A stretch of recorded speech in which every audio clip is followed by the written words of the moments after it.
Bismillahirrohmanirrohim. Assalamualaikum warahmatullahi wabarakatuh. Pertama-tama marilah kita panjatkan puji syukur kehadirat Allah Subhanahu wa Ta'ala yang telah memberikan kita nikmat iman, Islam dan nikmat sehat walafiat. Sholawat beserta salam semoga terlimpahkan pada Nabi besar kita Muhammad Shallallahu Alaihi Wasallam, kepada keluarganya, para sahabatnya, pengikutnya dan kepada kita sekalian hingga akhir zaman. Kisah ini berlaku di zaman Sultan Murad keempat Ghazi. Baginda adalah pemerintah kerajaan Turki Utsmaniyah sekitar tahun-tahun 1623 sampai tahun 1640 Masehi. Kebiasaan Sultan Murad keempat adalah selalu menyamar sebagai orang biasa dan hadir di tengah orang ramai untuk menyaksikan keadaan hidup rakyatnya. Suatu malam, Baginda merasa sangat gelisah dan keinginannya untuk keluar dari istana pada malam itu sangat kuat. Dan akhirnya Baginda memutuskan untuk keluar berjalan dari istana tanpa diiringi pengawalnya. Semasa sedang berjalan, Sultan terpandang seorang lelaki yang terbaring di tengah jalan. Sultan Murad keempat terdetik di hatinya untuk menegur lelaki itu. Apabila disentuh badan lelaki itu, dia masih kaku dan badannya keras. Maka tahulah Sultan bahwa lelaki itu sebenarnya sudah meninggal dunia.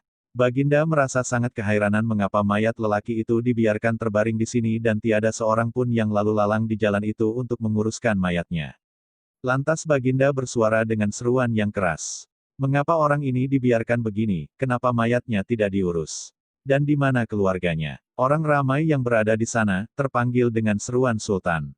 Salah seorang dari mereka berkata, dia itu seorang pemabuk dan penzina, sebab itulah tiada siapa yang mahu menguruskan mayatnya. Maka Sultan pun menjawab, bukankah dia juga dari umat Muhammad? Maka sudah menjadi kewajiban kita menguruskan mayat ini tidak kira apapun kisah silamnya. Orang ramai tersentap mendengar ucapan Sultan. Mereka pun membantu Sultan mengangkat mayat itu dan dibawa pulang ke rumah keluarganya. Selepas dihantar, orang ramai segera pulang dan meninggalkan Sultan karena mereka tidak tahu bahwa orang itu adalah Sultan mereka. Ketika itu Sultan memberikan salam beberapa kali dan mengetuk pintu rumah itu, maka keluarlah seorang wanita yang merupakan istri si mati. Wanita itu ternampak mayat suaminya berada di depan pintu dan meraung menangis. Wanita itu berkata kepada suaminya, semoga kamu dirahmati Allah. Aku menjadi saksi bahwa kamu seorang lelaki yang soleh dan berhati suci. Air matanya mencurah-curah. Sultan kehairanan mendengarnya lalu bertanya kepada istri lelaki itu.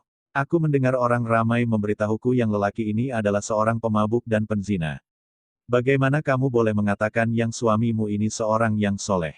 Istri lelaki tadi pun mengesat air matanya dan menceritakan perihal suaminya. Setiap hari suaminya akan membeli arak dengan banyak sekali. Arak itu kemudian dicurahkan ke tanah tanpa diminum sedikit pun. Suamiku memberitahuku, aku sudah menyelamatkan sedikit dari peminum arak pada hari ini.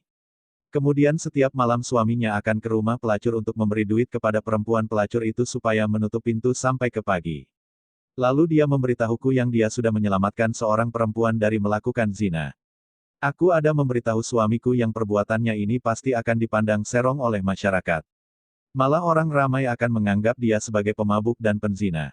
Tiada siapa akan menguruskan jenazahnya bila mati nanti. Kata istri kepada lelaki tadi.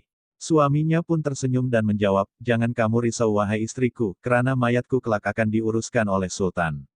Setelah mendengar cerita wanita itu, Sultan lantas merasa takjub dan hibah sambil bertakbir Allahu Akbar. Sultan Murad tidak dapat menahan air matanya lalu menangis.